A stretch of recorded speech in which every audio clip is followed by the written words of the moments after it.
I'm here with Ellen Fisher from MangoislandMamma.com. She's also on Instagram as MangoislandMamma. No, Ellen Fisher. She's on Ellen Fisher. I'll put it all down below in the comments section.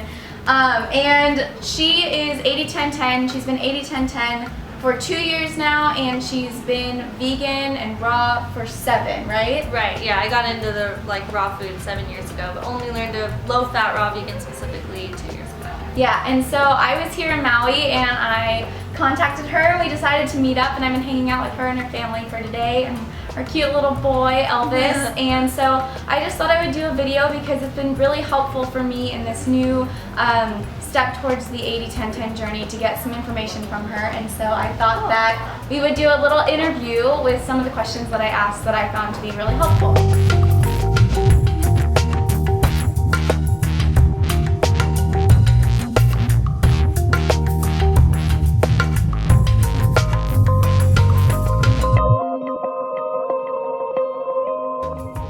So pretty much one of the main ones was, how do you decipher how much to eat in a meal or how much food to eat in general? Like, what is the the goal to make sure that you're getting enough?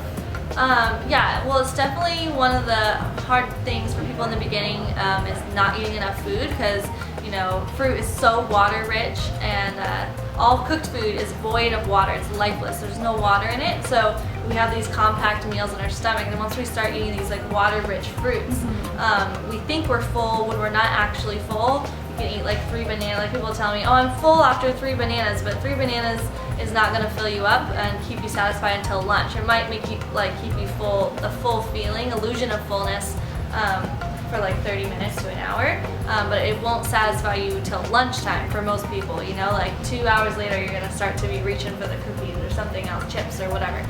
So what I like to generally say is to try to eat your meals whole. Pick one fruit, pick your favorite fruit or a water-rich fruit. I like to start with something like oranges for breakfast, or mangoes, or papaya, but choose whatever fruit that you like, whatever you are able to get a hold of that's organic and local if possible, but if not, do the best you can. But I always say to just eat as much as you desire, but don't feel like you have to overstuff yourself. Elvis. Yeah, Elvis at the door. Don't feel like you have to overstuff yourself to eat more than you desire. I always like to say eat as much fruit as you desire, eat as much vegetables as you desire, but don't eat more than you desire. Don't put more in your body. You don't have to force feed yourself. Yeah, don't stuff it in where your stomach hurts. At least for me personally. Some people feel great just pounding in the fruit. And if that's what you if you feel great doing that, then by all means do it. But for me, when I passed the point of desire and I ate more than I wanted, my digestion is not as good, I feel more sluggish, and I don't feel as good. So what I like to recommend is when people are first starting out, if you feel full, let's say you're going to have a meal of bananas for lunch.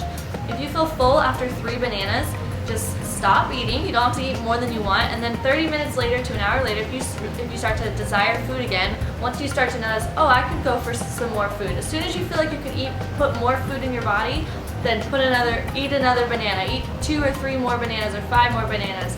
You definitely want to make sure you're eating enough calories. So, just make sure that you eat enough to keep you satisfied until the next meal.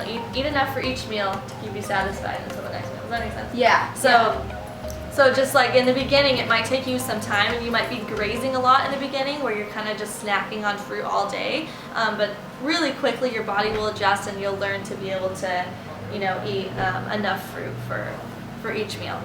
But, yeah. Another thing that she was talking to me about was Banana Island. Can you kind of explain what Banana Island is? Yeah. She said it would really be helpful for me since I have celiac and have digestive issues. She talked to me about Banana Island and its importance and its how it just kind of flushes out your system and builds up your digestive system. And so would you like to kind of explain that a little bit more? Yeah, doing Banana Island helped me tremendously on my path to healing. I struggled with acne for a really long time. Ever since high school, I had on and off acne, and I just never had great skin. So when I came to this lifestyle, it got worse because I was detoxing, and I really wanted it to get better. So I stopped wearing makeup, and I just kind of let my skin breathe. And then I did Banana Islands. I think I did 3 or 4 different 7-day banana islands, and then I did a 10-day banana island, which was amazing. And I also did a 7-day mango island where you only eat mangoes, and that was the best because I love mangoes. But Banana Island is where you only eat bananas and tender greens and celery if you desire. If you don't desire the greens or celery during that time, you can just eat bananas, but if you feel like you're needing some greens, then definitely eat lots of greens. Some people say that they feel best eating a lot of greens on Banana Island, and some people say they feel best not doing very many greens. Just kind of go with your intuition and what makes you feel best. And what kind of bananas should you be getting? Should they be green? Should they be fully ripe, too ripe? Yeah, you definitely only want to eat like perfectly ripe bananas. So, you know, ripe bananas, the type of banana that most people get in the world, the stuff that's shipped everywhere, has when it's ripe, it should have brown spots all over it, and it should open really easy at the tip, really easy. You don't want to eat a banana, it should just peeling itself almost. Right, but you don't want to eat overripe bananas. Like if the bananas get mushy and they don't taste good, like, you know, eating it whole, don't freeze them and think that you could just add them to your, you know, your smoothie, because that's going to cause digestive upset as well. You know, you just got to learn how to get fruit in rotation to where it's ripe. Buy a bunch of bananas, and then, you know, 2 days later buy another bunch of bananas, and 2 days later buy another bunch, so that they can ripen at different stages. But yeah, once they start ripening, then start eating your bananas. If you only eat bananas, make sure you hydrate, drink lots of water on an empty stomach. Eat as many bananas as you desire. All I know is that I personally feel my best just eating as much as I desire, but not more than I desire. Everybody should just focus on what makes them personally feel their best. And yeah, so that's what, I'm not an expert on like calories, how many calories everybody needs, because everybody has an opinion on the calorie thing. It seems like people. Everyone has different ideas on what they think is best. Everything like that. My last question, which was really helpful for me, was about food combining, because I think that is kind of the most like hard to grasp. There's so many different types of fruits that you can combine, and then on 80-10-10 they recommend that you have a big bowl of greens for dinner. And so could you kind of explain to the viewers what you would say for your nighttime salad? What would be the best combination of foods for that? Well, if you're gonna have a fruit-based salad, you can easily do like a mango tomato dressing poured over your lettuce greens. I love mango and tomato combination. It tastes so good over lettuce. I love that combination. And then you can have whatever vegetables you like. You know, some cucumber, some zucchini, bell pepper, whatever you want. But if you're gonna do like an overt fat-based dressing with like avocado or coconut meat or some tahini or pumpkin seeds or something like that, then make sure you don't put sweet fruits in your salad. You know, you don't want to put a bunch of dates or dried fruits in the salad because of the way that they digest. Learn proper food combination, and you can look up food combining charts online. And that helped me a lot in the healing of my digestion. In the beginning, when I first started this lifestyle, I didn't know anything about food combining, and I had some digestive problems. And there's a lot of people who aren't even on this lifestyle, but they associate fruit with bad digestion, when really they're just eating fruit at the wrong time. They're eating fruit like watermelon with hot dogs on 4th of July, you know, and that's really not good for digestion. So when probably the hot dog. Yeah, exactly. They blame it on the watermelon. Yeah. When really it's just the combination in which you're eating your food, and the hot dog's not healthy for you, obviously. But what was I saying? Something about food combining. Food combining. Yeah. Oh yeah. So if you're doing an avocado-based dressing or fat-based dressing, some acid fruit should go fine with that. So, you know, some orange juice in a dressing with avocado is really nice, and then it digests wonderfully if you do an acid fruit. Or lemon juice, lime juice, even some strawberries should be okay in a salad like that. On the rare occasion, I do include some like a sub-acid fruit in my salads, like mango with an overt fat like avocado. Some people digest it fine, some people don't. So just experiment and just be aware of your body. But the number one thing I suggest for people if they're trying to heal their digestion, or 2 things, is learn proper food combinations. Well, 3 things. I changed my mind. 3 things. 3 things. Oh no, 4 things. Okay, it's starting over. For good digestion, you know, proper food combination. Get lots of sleep, as much sleep as you can. You know, let your body heal itself. Exercise. Exercise is amazing for digestion. It's so good for your digestive system. Get your body moving, you know? Yeah, go on a run, do lifting, do something that gets you outside, active, blood pumping, find your thing and go for it. Exactly. Yeah. Exactly. And then the last one is to eliminate heavy raw spices from your diet. Garlic, jalapeno, cayenne pepper, onion, bulb onion.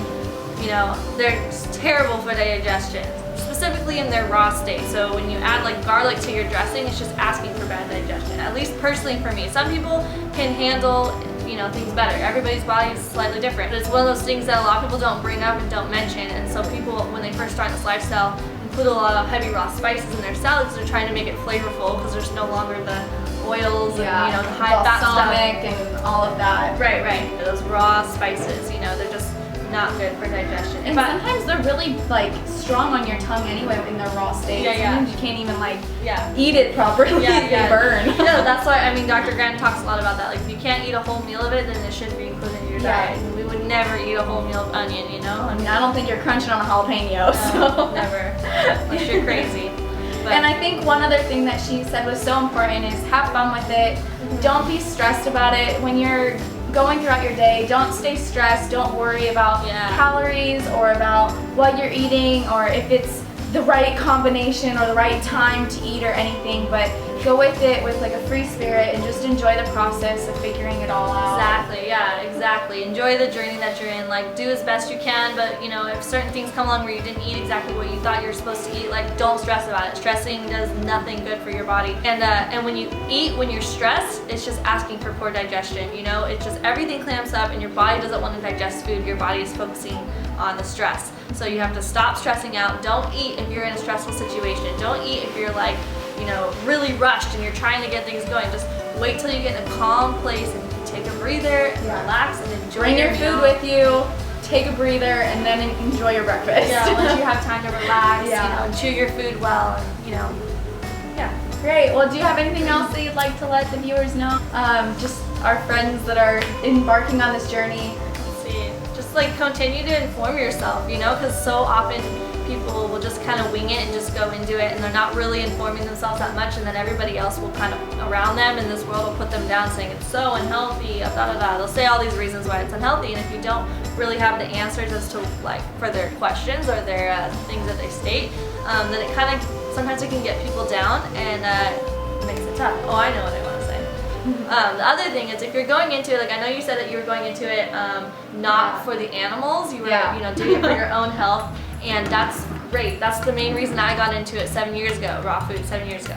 At the time I would always say, oh, I don't care about the animals, I'm just doing it for my own health, all that stuff. But I like to tell people that on your journey it's important to learn about the reasons why vegans do it for the animals, because in those times when you are tempted to eat something that you grew up on, cheese, whatever that you're around, if you're in a social situation, a lot of times if you're not carved up and you don't have enough food in your body, enough fruit, enough carbs to your brain, how fruit is like fructose to your brain or whatever, if you don't have enough of that. Sounds like a bad word when she says it. But if you don't have if you don't have the reasons for doing it for the animals, a lot of times you'll convince yourself any reason to just allow yourself to eat some of it, and then cheese and butter and cheese, butter, milk, and all that. It's it's highly addicting, and you can go onto my website and I have a whole blog on why milk is for cows and all about why it's so highly addictive. But if you it's really important to inform yourself to start to care for the animals. At least do the best that you can. Generally when people start to learn about why people care about animals, it generally just naturally happens where you start to care for the animals and you start to understand the cruelty that is going on and how terrible it is, and how we need to stop this, and how it's terrible for our planet, and how all animals want to survive and thrive and live just like we do. They all have the will to live just like we do. So if you, the best thing to do is to go on YouTube and search the best speech you'll ever hear. I'm gonna watch it. When I get home. I promise you, it will change your life. You will be blown away, and you will think, how have I not been vegan my entire life? Once I watched that video, I was like, oh, I'm so ignorant. I just thought I can't believe all these things I've been thinking, and then ever since then I started to research more about it, and now I care so passionately for the animals, and so I do it for both my health and for the animals and for this planet. There's so many reasons to go vegan, so many reasons. So I'm very excited for your journey. Me too. And it's been so great to be encouraged by Ellen. It's been so nice to hang out with her and her family and just see this family thriving and exuding joy on this lifestyle, and it makes me really excited to embark on the journey. But that's the questions that I found really helpful. Thank you so much for watching. You can check out my channel, Kaylajoym, and @Kaylajoym on Instagram, as well as Ellen. So my Instagram name is Ellen Fisher, ELLENFISHER, And my YouTube channel is Mango Island Mama, 2 M's with the mama at the end. Yeah, everything will be below in the section below. And below. And then my website is MangoislandMamma.com. And she's actually coming out with an ebook next week, I think, or in the next couple of weeks. And I'm so excited. I got to see a couple of the pages and it looks so good. Yeah, I'm so make sure to check that out. Thank you so much. Yeah, I've been working really hard on it. I'm really excited. It's going to be ready next week. So if you go to my website, you can sign up to be notified of its release. It'll be ready next week, I believe. So it's going to be so good. So excited. Thank you so much for watching. I hope you guys have a wonderful day. And like Freely says, go fruit yourself. Yeah. Bye.